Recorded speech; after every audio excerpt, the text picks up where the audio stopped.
நீங்கள் தினமும் வெயிலில் போயிட்டுருக்கீங்களா? இல்லை வீட்டுக்குள்ளே தான் அதிகமாக இருக்கீங்களா? ஒரு நிமிஷம் யோசிங்க. வெயில் நிறைய இருக்கிற இந்தியாவில் கூட ஏன் பெரும்பாலான பேருக்கு வைட்டமின் குறைபாடு வருது? இதோ தான் உண்மையான அதிர்ச்சி. இந்தியாவில் வெயில் குறையவே இல்லை. தினமும் நல்லா வெயில் அடிக்குது. ஆனால் அதுக்குள்ளே ஒரு பெரிய பிரச்சனை இருக்குது. இந்தியாவில் இருக்கிற 90% பேருக்கு வைட்டமின் டி குறைபாடு. 75% பேருக்கு வைட்டமின் B12 ஆபத்தான அளவுக்கு குறைவு. யோசிச்சு பாருங்க, உலகத்தில் அதிக வெயில் கிடைக்கிற நாட்டில் தான் அதிக வைட்டமின் டி குறைபாடு இருக்குது. இதுக்கு காரணம் என்னன்னு கேட்டிங்கன்னா, கேட்கறதுக்கே அதிர்ச்சி ஆயிடுவீங்க. அதான் இப்போ நம்ம டீட்டெயிலாக பார்ப்போம். ஏன் இந்த குறைபாடு இவ்வளோ பொதுவாக இருக்குது? நாம் தினமும் செய்கிற எந்த தவறுகள் இதை அதிகப்படுத்துது? அதை சரி பண்ண என்ன சாப்பிடணும்? அதுக்கு முன்னாடி ஒரு கேள்வி. நீங்கள் சொல்லுங்கள், உங்களுக்கு வைட்டமின் டி குறைவா இல்லை B12 குறைவா? உங்கள் உடம்புல என்ன அறிகுறிகள் தெரியுது? முதல்ல வைட்டமின் டி பற்றி பார்ப்போம். நம்ம உடம்புக்கு வைட்டமின் டி உருவாகணும்னா நம்ம தோலுக்கு சூரிய ஒளியில் வரும் யூவி கதிர்கள் தேவை. இந்த கதிர்கள் அதிகமாக கிடைக்கிற நேரம் காலை 11 மணி முதல் மதியம் 2 மணி வரை. ஆனால் உண்மையில் என்ன நடக்குது? இந்த நேரத்தில் வெயில் ரொம்ப கடுமையாக இருக்கும். அதனால் நாம் வெளியே போகவே மாட்டோம். காலை வெயில் நல்லதுன்னு சொல்லிட்டு அதில் தான் நாம் நிற்கிறோம்.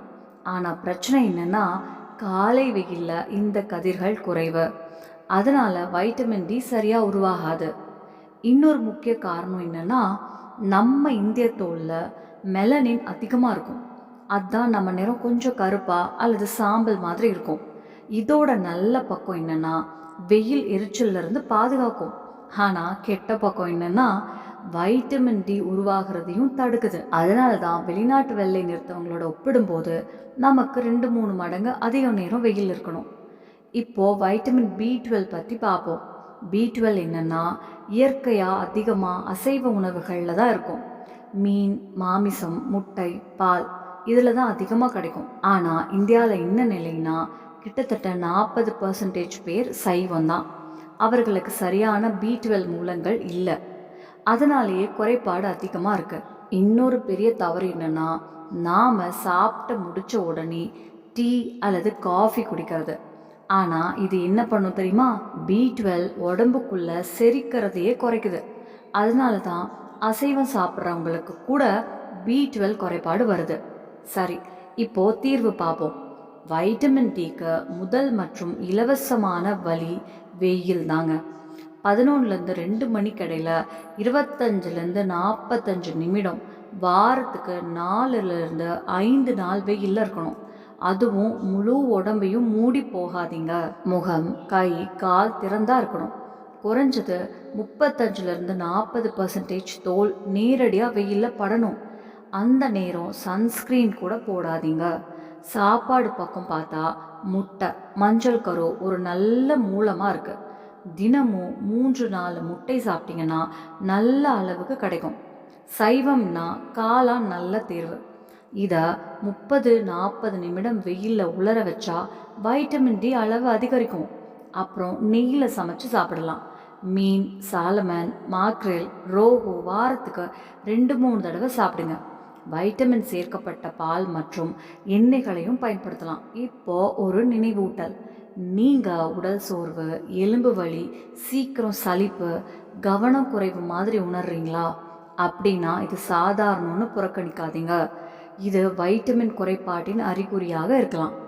இவ்வளவு சாதாரணமான விஷயத்துக்காக நாம தான் தினசரி பழக்கங்களில் சில தவறுகள் பண்ணுறோம். சரியான நேரம் வெயில் கிடைக்கல, சாப்பாடு பழக்கம் சரியில்லை, டீ காஃபி நேரம் தவறு. இதை கொஞ்சம் சரி பண்ணிட்டீங்கன்னா இந்த குறைபாட்டை எளிதாக கட்டுப்படுத்தலாம். மார்க்கெட்டில் பால், எண்ணெய் வாங்குறப்போ ஒரு முக்கியமான விஷயம் கவனிக்கணும். FSSAI+F லோகோ இருக்கும் ப்ராடக்ட்ஸ் தான் வாங்குங்க.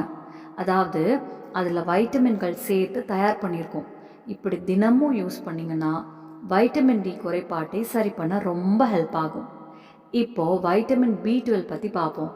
நான்வெஜ் சாப்பிட்றவங்களுக்கு இதுக்கான பெஸ்ட்டு சோர்ஸ் என்னென்னா, மாட்டிறைச்சி கல்லீரல் இல்லாட்டி மட்டன் லிவர் எடுத்துக்கோங்க. இதை வாரத்துக்கு ஒரு தடவை சாப்பிட்டீங்கன்னா நல்ல அளவுக்கு B12 கிடைக்கும். அதே மாதிரி முட்டை தினமும் 3-4 முட்டை முழுசாக சாப்பிடலாம். மீன் கிடைக்கும் போது சாப்பிடலாம். குறிப்பாக குளிர்காலத்தில் மீன் சாப்பிட்டீங்கன்னா இன்னும் நல்லது. ஏன்னா மீன் சாப்பிட்டா பாடிக்கு கொஞ்சம் சூடு கிடைக்கும். அதனால் பல பேர் அந்த நேரத்தில் இதை அதிகமாக சாப்பிடுவாங்க. ஆனால் வெஜிடேரியனாக இருந்தீங்கன்னா கொஞ்சம் கஷ்டம்தான். ஆனால் முடியாத விஷயம் இல்லை. தயிர், மோர் இதில் B12 இருக்கும். அதனால் தினமும் ஒரு கிண்ணம் தயிர் இல்லை ஒரு கப் மோர் குடிச்சிங்கன்னா நல்லது. பன்னீர் கூட நல்ல சோர்ஸ் தான். அதையும் டயட்டில் சேர்க்கலாம். இப்போ ஒரு முக்கியமான டிப். நாம் என்ன பண்ணுறோன்னா சாப்பாடு முடித்த உடனே டீ அல்லது காஃபி குடிப்போம். ஆனால் இது ரொம்ப பெரிய மிஸ்டேக். சாப்பாடு சாப்பிட்றதுக்கு 1 மணி நேரம் முன்னாடி அல்லது 1 மணி நேரம் கழிச்சு தான் டீ காஃபி குடிக்கணும். இல்லைன்னா இது B12 உடம்புக்குள்ளே சரியாக செரிக்காமல் தடுக்கும். இன்னொரு காமன் மிஸ்டேக் என்னென்னா பால் அதிகமாக கொதிக்க வைக்கிறது. பல பேர் பாலை மறுபடியும் மறுபடியும் கொதிக்க வைப்பாங்க. ஆனால் இப்படி பண்ணிங்கன்னா அதில் இருக்கும் B12 சத்துக்கள் குறைய ஆரம்பிச்சிடும். அதனால் பாலை ஒரு தடவை நல்லா கொதிக்க வச்சு அப்படியே குடிங்க. மீண்டும் மீண்டும் கொதிக்க வைக்காதீங்க. இப்போ மிகவும் முக்கியமான விஷயம். பல பேர் என்ன பண்ணுறாங்கன்னா தாமாகவே விட்டமின் D டேப்லெட்ஸ் வாங்கி சாப்பிட ஆரம்பிச்சிடுறாங்க. இது ரொம்ப ஆபத்தானதுங்க. ஒரு ஸ்டடியில் பார்த்தது போல் டெஸ்ட் பண்ணாமல் ஹெவி டோஸ் வைட்டமின் D எடுத்தவங்களுக்கு கிட்னி ப்ராப்ளம் வர வாய்ப்பு இருந்தது. சிலருக்கு பெரிய பிரச்சனை கூட வந்தது. ஏன்னா விட்டமின் D என்னென்னா ஃபேட்டில் கரையக்கூடிய விட்டமின். அதாவது இது பாடியில் சேமிக்கப்படும். அதிகமாக எடுத்தீங்கன்னா வெளியே போகாது, உடம்பில் தேங்கிக் கொண்டே இருக்கும். இதனால் ஹைப்பர் விட்டமினாய்சஸ் Dன்னு ஒரு கண்டிஷன் வரலாம். அதாவது பாடியில் பாய்சன் மாதிரி ஆகிடும். அதனால் என்ன பண்ணணும் தெரியுமா? முதல்ல பிளட் டெஸ்ட் பண்ணிக்கோங்க. வருஷத்துக்கு ஒரு தடவை செக் பண்ணுங்கள். அப்புறம் டாக்டர் சொன்னாதான் சப்ளிமெண்ட் எடுத்துக்கோங்க. இப்போ ஒரு ஸ்மால் ரெக்வெஸ்ட்டுங்க. இந்த தகவல் உங்களுக்கு யூஸ்ஃபுல்லாக இருந்துச்சுன்னா ஒரு லைக் பண்ணிட்டு போங்க. இன்னும் இது போல் சிம்பிளாக ஹெல்த் விஷயங்கள் தெரிஞ்சுக்கணுன்னா நம்ம டெய்லி ஆன் சேனலை சப்ஸ்கிரைப் பண்ண மறக்காதீங்க. அடுத்த வீடியோவில் மீண்டும் சந்திப்போம். அது வரைக்கும் நலமா இருங்க, சிரிச்சுக்கிட்டே இருங்க, தினமும் புதுசாக ஏதாவது கற்றுக்கிட்டே இருங்க. அப்போ தான் எப்பவும் ஆரோக்கியமாக இருக்க முடியும். நன்றிங்க.